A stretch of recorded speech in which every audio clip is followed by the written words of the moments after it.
Bon Zach, ça va pas de faire ça? Complètement fou lui. Bane on dirait une hémorroïde. Générique. Abomination, c'est le nouvel arc d'Absolute Batman de Scott Snyder et Nick Dragotta qui amène un nouveau statu quo mais surtout un nouvel ennemi.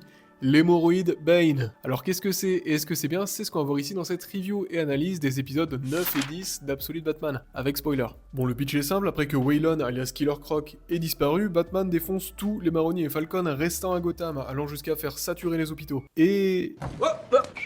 Regardez, il y a même un ambulancier nommé Dick Grayson qui finit par livrer les truands à l'hôpital en vélo. Ah, le teasing. Tu te rattrapes, continue. Bruce et ses potes, soit Alfred le gros badass, le pingouin, Harvey Dent et Enigma, qui forment maintenant l'entourage de notre Batou, essaient de mettre au point un plan pour l'extraire d'Arkham. D'ailleurs, Batman a eu l'info après avoir donné un premier rendez-vous au commissaire Gordon, qui reconnaît l'efficacité de notre justicier traumatisé. Et ça, c'est déjà génial, parce que la graine avait été plantée dans le premier tome, avec Barbara Gordon qui avait laissé Batman s'enfuir après les événements des Party Animals, et donc Snyder développe un des éléments essentiels du Batverse, la relation entre le commissaire Gordon et Batman. Et ici en plus c'est davantage intéressant étant donné que ce n'est pas le père mais la fille qui va peut-être finir en Batgirl. Et ouvre pas la porte si c'est le Joker. On a droit à quelques flashbacks plutôt intéressants qui reviennent sur la relation compliquée entre Selina Kyle, Catwoman quoi, et Bruce, interrompu en plein débat par Waylon, qui veut que Bruce soit son entraîneur pour son prochain match de championnat de boxe. C'est touchant parce qu'on voit que Snyder adore Waylon et qui veut vraiment construire cette relation avec Bruce et montrer qu'en fait que c'est les meilleurs potes du monde tout simplement. C'est vraiment un des persos secondaires les plus développés, en tout cas parmi les amis de Bruce. Ça permet aussi de mettre en avant que Selina Kyle est une excellente voleuse avec le lit rempli de billets. Qu'en pense Bruce de tout ça? Et bah c'est ce qu'on verra. En tout cas ça donne envie de revoir plein d'autres scènes avec eux deux. Et pas pour ce que vous pensez. Le plan est monté et Batman fonce tête baissée à Arkham, ici par l'océan, laissant derrière un Alfred terrifié et qui regrette de ne pas tout avoir dit à Bruce. Ce dernier tombe sur bien plus que ce à quoi il s'attendait, un projet conspirationniste mondial démesuré, expérimentant des horreurs en secret avec possiblement à sa tête le Joker et Deathstroke. Ah ouais, ça balance du lore là. Bon évidemment toutes ces horreurs là que raconte Alfred, ça fait référence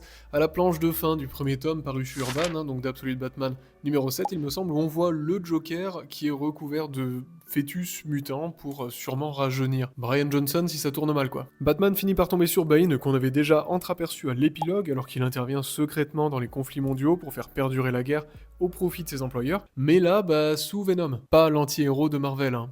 Le venin. Et là, c'est de la bonne. Comme on s'y attendait, Snyder et Dragotta vont à fond dans le gore et le démesuré avec un Bane gigantesque et suintant, aussi terrifiant que divertissant, mais aussi très cultivé. Bref, Batou a zéro chance. Donc ce numéro 9 est déjà hyper intéressant parce qu'il installe un nouveau statu quo et on voit Batman qui cette fois n'est plus seul mais entouré et surtout est prêt à tout pour sauver celui qui l'a sauvé de ses démons. Assez ironique d'ailleurs que ce soit Bruce qui doive aller dans une mission impossible pour sauver Waylon alors que Waylon lui reprochait justement de se jeter tête baissée dans la gueule du loup. C'est ce qu'il fait là du coup. Mais c'est l'amour. J'adore aussi le fait que Snyder introduise de nouveaux éléments du lore de cet univers absolu, mais aussi des nouveaux personnages du Batverse, parce que on a envie de les voir quoi. Et je l'ai pas dit, mais Martha semble penser à se lancer en politique, après donc le fait que Gordon n'ait pas réussi à être élu maire, pour peut-être donc devenir mairesse et donc réparer Gotham, légalement on va dire, ce qui promet d'être intéressant avec les menaces grandissantes que ce soit à Gotham mais aussi dans le monde. Et Dragotta, faut qu'on en parle parce qu'il est extrêmement en forme. Après l'arc Absolute Zero qui était dessiné par Martin, il revient plus en forme que jamais ici pour nous proposer des planches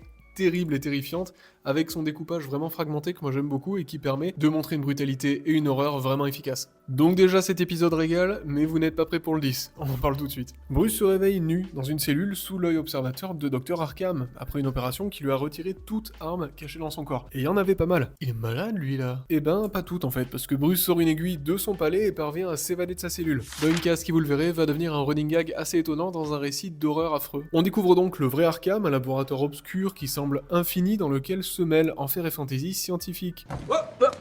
Je te pardonne tout, Snyder. Bruce avance dans l'obscurité et est interpellé par un visage sous ses pieds. En levant les yeux, il se rend compte qu'il se trouve en fait sur une montagne de chair vivante en mutation composée de cadavres agonisants. La Caléide! Attention, il y a des dragons vénères là-bas. Ah, tiens, il est là, lui. Bon retour à la case départ pour Bruce, pendant qu'on le voit entraîner son pote Waylon, comme dans un bon vieux montage de Rocky. Ça fait maintenant un mois depuis sa dernière tentative d'évasion, il refuse de manger, et donc nourri par une sonde gastrique, il semble plutôt docile d'après le docteur Arkham. Mais en fait... non. Un jour, Bruce se jette sur les docteurs avec ses incisives taillées sur chaque point, oui, t'as bien écouté, aspergeant les quelques survivants de son liquide gastrique et de sa pisse explosive. Oui alors, parce qu'en fait, le running gag se poursuit, ah, le cocon est clos, retour en Caléide, pour Bruce, Bruce, encore une fois confronté à l'enfer dans cette forêt de chair et de zombies. Et retour à la case départ. Cette fois-ci, on revit une conversation tendue entre Bruce et Selina qui l'encourage fortement à avouer à Waylon qu'il a zéro chance face au champion et que même il pourrait y rester en fait. Pas cool? Un mois plus tard, alors que Martha lance des avis de recherche, Bruce se réveille 2 semaines après sa dernière chirurgie crânienne et l'avancement du protocole mutant. Encore, ça fait beaucoup là, non? Son corps mutilé et torturé par les expériences est fin prêt, il manque plus qu'à le briser une bonne fois pour toutes, psychologiquement, en lui montrant évidemment son costume qui semble appartenir à une autre vie. Et c'est assez dur de voir un Bruce brisé et fragile, qui est complètement méconnaissable et qui a vécu les pires horreurs imaginables en l'espace d'un épisode. Comme disait Alan Moore, il suffit d'une seule mauvaise journée. Bon après là ça fait 3 mois quand même. Mais alors qu'il pète un câble à convaincre son costume qu'il n'y a pas d'issue, c'est plus fort que lui, running gag. Il se fait direct arrêter par des mutants, le suppliant de les tuer, parce que, il souffre en fait. Mais devinez qui est là. Bane adore leur petit rendez-vous mensuel et l'envoie encore voler, mais surprise, un monstre se précipite sur Bane et parvient à mettre le géant à terre. Évidemment, c'est Waylon qui subit depuis 3 mois les expériences inhumaines du Dr Arkham, et qui était sûrement dans le cocon qu'on a vu éclore. Le duo s'enfuit par les égouts alors que Bane et Arkham ont hâte d'entamer la phase finale. Bon, ouais... Traumatisant un peu, non? Snyder est complètement en roue libre et perso, je pensais pas qu'il irait jusqu'à maltraiter Bruce à ce point-là. Et surtout si tôt dans la série en fait, parce qu'il a déjà vécu des atrocités affreuses, et on est qu'à l'épisode 10. En tout cas, c'est une véritable plongée dans l'horreur, que ce soit psychologique ou charnelle, comme Snyder adore les faire, et ici c'est très réussi et très maîtrisé, que ce soit sur l'ambiance ou le rythme. Snyder et Dragota savent parfaitement nous plonger dans cet enfer, cette dystopie qu'est Arkham, avec une brutalité absolument exaltante. Et donc malgré cette atmosphère hyper pesante, Snyder arrive quand même à créer du lien entre Bruce, Waylon et Selina, ce qui promet aussi d'ajouter du poids à la phase finale qui va, sans doute, demander un sacrifice ou alors un happening. Je m'attends à ce que Selina Kyle fasse son retour, et surtout j'ai envie d'en voir plus en fait entre ce Batman et ce Killer Croc. Le design de Killer Croc est absolument cauchemardesque. Bref, c'était absolument génial, c'est parfois un peu dur à lire. J'avoue que Batman, quand on voit son liquide gastrique à la gueule des ennemis, c'est original, je l'ai pas vu venir. Pour sûr, Snyder signe un des numéros les plus marquants d'Absolute Batman, qui faut le dire est un sans faute pour le moment. En tout cas, le Joker est teasé, Deathstroke est teasé, Dick Grayson est teasé, on a Batgirl, du moins le commissaire Gordon qui est là aussi.